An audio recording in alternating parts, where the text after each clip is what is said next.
Cette semaine, Destination Francophonie vous emmène à Battambang, au Cambodge.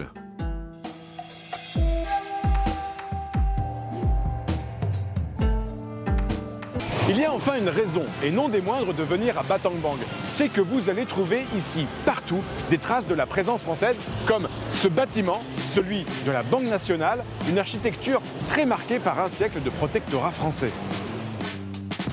Et en marchant dans les rues du centre-ville, vous tomberez sur de multiples enseignes qui témoignent de ce passé.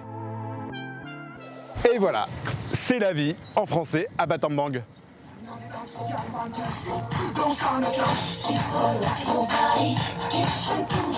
Mais attention, la francophonie, ici, elle n'est pas figée ni dans les clichés, ni dans le passé, non, elle est même très vivante. Au niveau culturel, c'est à Battambang qu'est née Phare, l'une des plus grandes compagnies de cirque du pays, fondée par des Français. Cette spécificité artistique de la ville se trouve aussi dans les nombreuses galeries tenues par des francophones. Enfin, il y a à Battambang une communauté francophone en pleine croissance.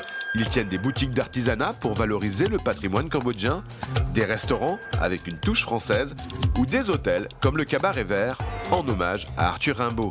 C'est ici que des Français, amoureux de la ville et qui ont décidé d'y rester, se retrouvent pour échanger sur un projet qu'ils ont construit ensemble, l'école française de Battambang. Allez, je vous emmène maintenant dans l'école qui répond parfaitement au potentiel francophone de la ville. Et en plus, vous allez voir, ils ont une approche de l'enseignement du français plutôt originale. Allez, c'est parti! À première vue, elle ressemble à une école cambodgienne avec le matin la cérémonie de lever du drapeau. Mais dès que vous passez le portail, vous savez que vous êtes dans une école française. Les 40 enfants inscrits parlent tous français dans la cour. Mais le plus étonnant se trouve dans les salles de classe. En maternelle tout d'abord, l'école propose un apprentissage du français et des autres matières avec la méthode Montessori, créée il y a plus d'un siècle par la célèbre pédagogue italienne Maria Montessori. Les enfants circulent librement dans un environnement de 5 espaces, vie pratique, vie sensorielle, mathématiques, culture et langage, où ils choisissent leur activité en toute autonomie. Super.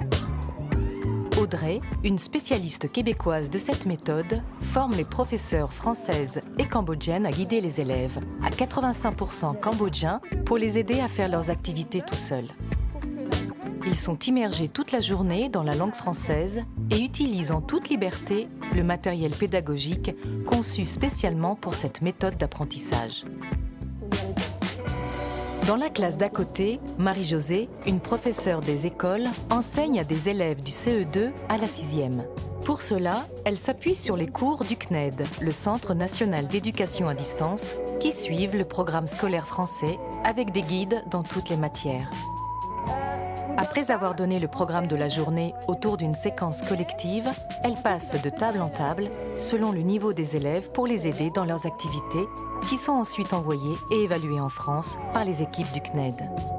Pour la direction et l'équipe enseignante de l'école, ces deux approches pédagogiques sont complémentaires et concourent à l'autonomie et à l'ouverture des élèves, qu'ils soient français ou cambodgiens.